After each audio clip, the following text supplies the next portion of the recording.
오늘 우리 하나님께 감사와 찬송과 영광의 박수를 올려드리겠습니다. 감사합니다. 감사합니다. 올려드립니다. 할렐루야. 우리 성도님들은 설교를, 긴 설교를 좋아하세요? 아니면은 짧은 설교를 좋아하세요? 어떤 설교가 좋아요? 길고도 짧은 게 좋아요. 오늘은 제가 아무리 생각을 해도 설교가 좀 짧을 것 같아요. 짧을 것 같아요. 기대하시기 바랍니다. 할렐루야. 자, 이 요셉이가 꿈을 꾼 것입니다. 우리 성도님들도 살아가시면서 아마 꿈을 자주 꾸실 거예요. 근데 오늘 우리들이 그 대개의 꾸는 꿈은 그래서 꾸고 나서 무슨 꿈을 꿨는지 그냥 까맣게 잊어버려요. 꿈을 꿨기는 꿨는데 그냥 잊어버리는 그런 꿈들이 다 거의 대다수가 그런 꿈인 것입니다. 그렇지만은 하나님이 주시는 꿈이 있어요. 그걸 우리들이 영몽이라고 그런단 말이에요. 우리가 기도하다가 뭐 잠이 든다든지 아니면 우리가 어떤 그 기도의 응답을 사모하는 그런 내용으로 정말 기도하든지 하면은 하나님이 때에 따라서는 우리에게 기도를 통해, 꿈을 통해서 이렇게 응답을 해주시는 것을 우리가 경험할 수가 있는 것입니다. 뭐 이런 거는 이제 신앙생활을 하시는 성도들은 이제 대체적으로 다 이렇게 공감을 할 수 있는 이제 일인데, 오늘 여기 요셉이가 꿈을 꿨어요. 꿈을 꿨는데 꿈속에서 하나님이 요셉에게 계시를 하시는 것입니다. 일어나서 그 마리아 아내를 데리고 아기 예수를 품에 안고 애굽으로 피하라, 애굽으로 피난가라, 알려주시는 거예요. 헤롯이 아기들을 다, 그 베들레헴 지경에 있는 아기들을 다 죽이려고 그러니까 하나님께서 꿈에 헤롯에게, 요셉에게 현몽하셨다는 거예요. 현몽은 이제 꿈에 나타나셨다는 얘기예요. 그래서 꿈에서 깨어난 요셉이가 어떻게 합니까? 지체하지 않는 거예요. 요셉이가 지체하지 않는, 이게 참 중요한 거죠. 하나님의 뜻이다, 분명한 메시지다, 분명히 말씀하셨다, 이거를 요셉이가 하나님이 주신 계시로 깨닫고, 그리고 아기를 데리고 마리아, 아기를 낳은 마리아가 얼마나 몸이 허약하겠습니까? 그래가지고 이집트로, 애굽으로 피난을 갔다, 그런 말씀인 거죠. 아멘.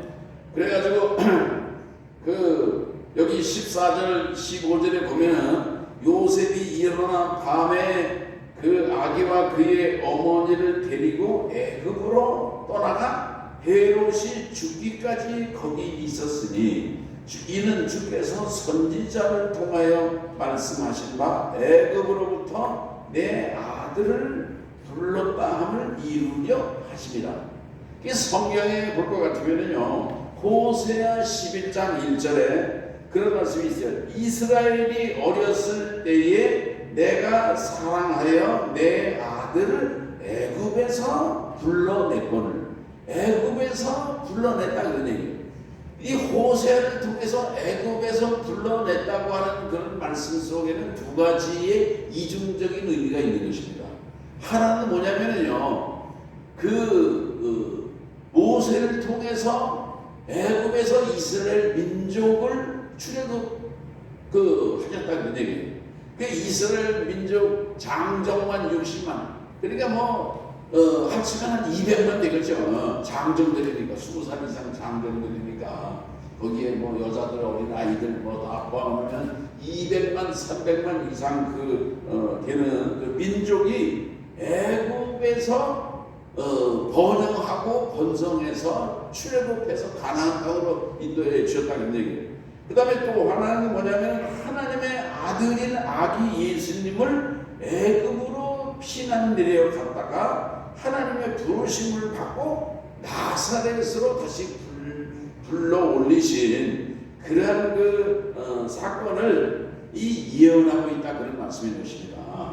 그래서 결국은 예수님이 그 애굽으로 피난 간 것이 구약 성경의 예언을 성취하고 그 예언이 이루어지는 그런 과정인 것을 보여준다, 그런 말씀이에요. 이 마태복음에서 이 기록자인 마태가 왜 이렇게 구약 성경을 인용을 해서 아기 예수님의 탄생을 말씀을 하느냐 하면은, 이 마태복음이 유대인들을 위해서 기록된 복음이거든요. 유대인들. 아멘. 네. 사도 바울이 기록한 복음이 이방인들의 구원을 위해서 선포한 그런 이제 복음서인 것을 우리가 이제 알고 있지 않습니까? 이 반면에 마태복음은 유대인들, 그 히브리 민족들을 위해서 이 마태가 붓을 들어서 기록한 그러한 그 복음서다, 그런 말씀이에요.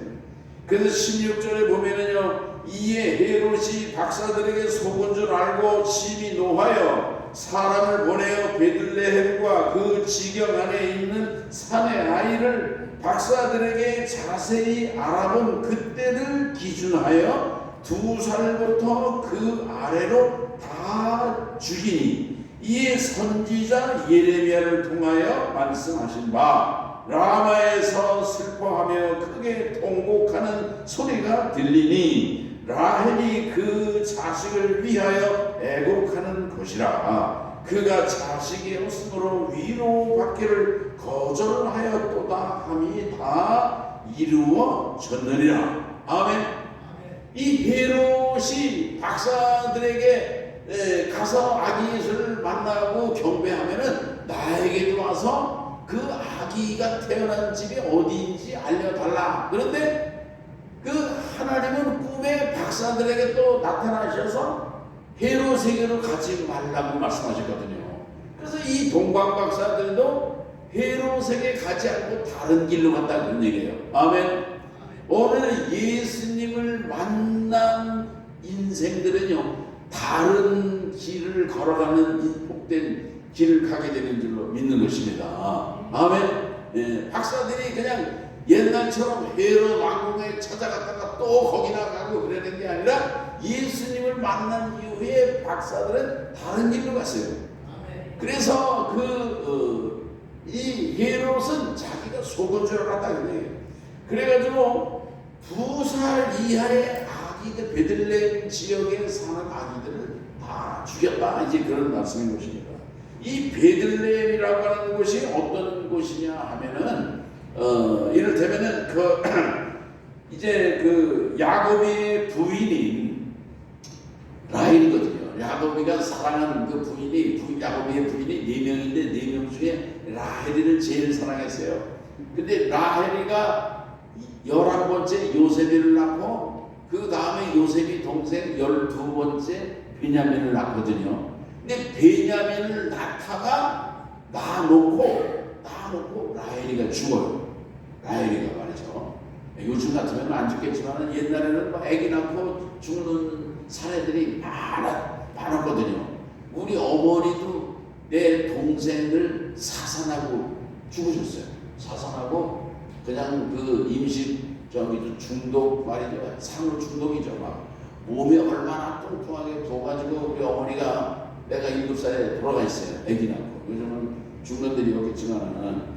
이 라헬이라고 하는 여성도, 라헬이도 그 베냐민을 낳고 그 베냐민을 뭐라고 이름을 지었느냐 하면 베논이다. 베논이라는 게 뭐냐면은 슬픔의 아들이다, 그런 얘기예요. 슬픔의 아들. 슬픔의 아들. 그야말로 그 베냐민을 낳고 이를테면 이제 라헬이가 이제 죽거든요. 그 죽는 그 라헬의 무덤이 베들레헴에 있는 것입니다. 베들레헴에 있어요. 자, 그런데 오늘 여기 이 라헬을 회상하면서 그 아들의 이름을 베논이 슬픔의 아들이라고 그 라헬이가 부른 것처럼 그 베들레헴에 사는 그 헤롯으로부터 살해당한 그 영유아, 그 아이들의 어머니의 그 슬픔이 얼마나 이를테면 그 슬프겠습니까? 그 어머니들의 자기 아이를 그 살해당하는 그런 어머니의 슬픔을 라헬의 통곡, 라헬의 그 애곡 소리로다가 오늘 여기 표현하고 있다 그런 말씀이에요. 이 예레미야 31장 15절에 있는 말씀이거든요. 예? 라마에서 슬퍼하며 통곡하는 소리가 들리니, 라마가 어디냐면은 베들레헴 그 바로 인근에 있는 지역 이름이 라마인 것입니다.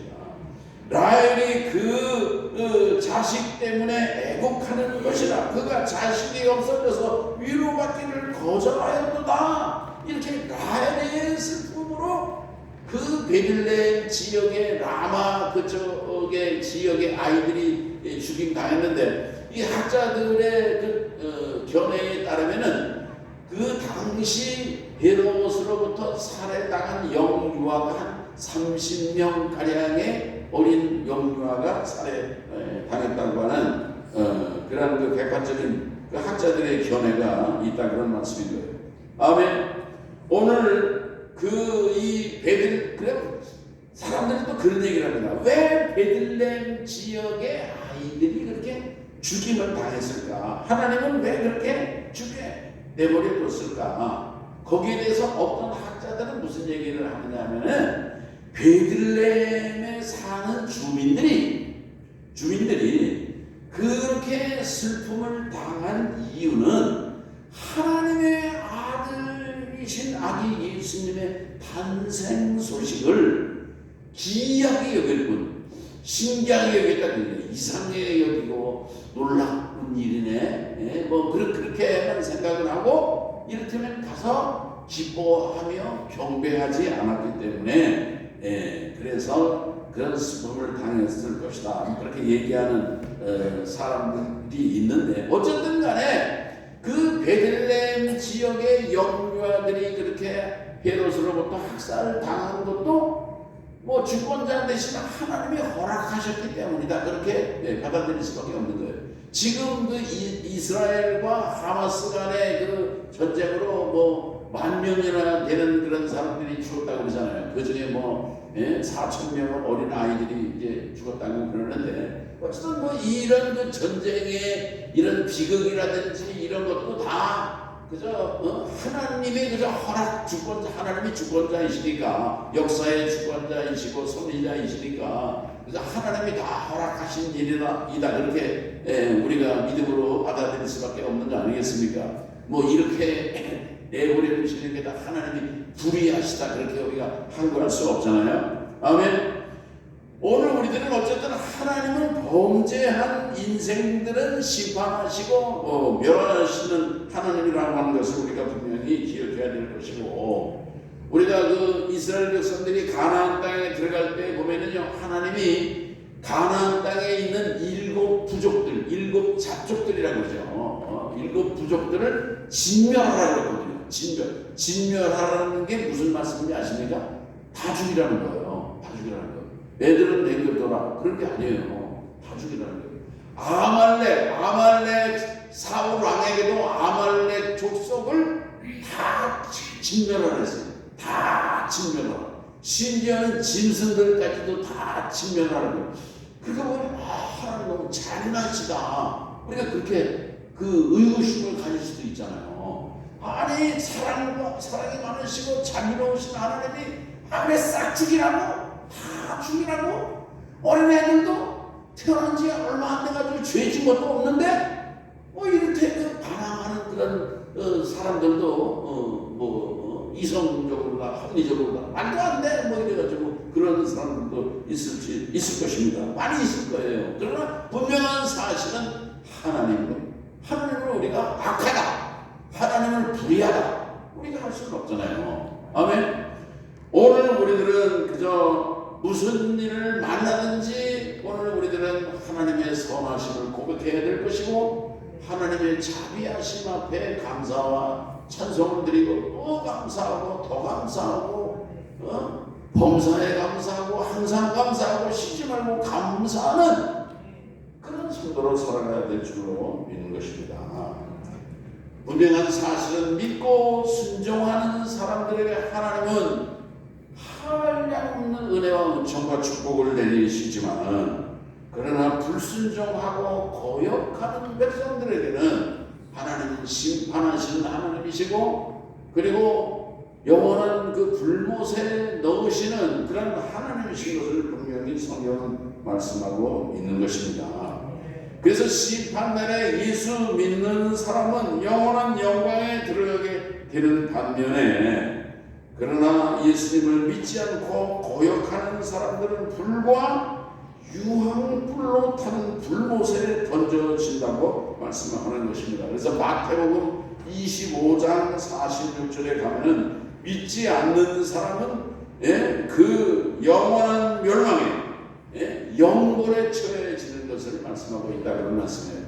오늘 이 요셉이가 꿈에 그 하나님의 계시를 받고 이 요셉이가 즉각 순종한 것입니다. 즉각 일어나서 믿음으로 순종함으로 말미암아 정말 하나님의 구원을 이루고 그 아기 예수님을 이제 애굽으로부터 보호하고 그 동방박사들로부터 받은 황금과 유향과 몰약을 팔아가지고 거기에서 집을 마련하고 그 애굽에서의 그런 넉넉한 생활을 이제 누리다가 또 하나님의 인도하심을 따라 나사렛으로 이제 옮겨지게 되는 것을 우리가 알 수가 있는 것입니다.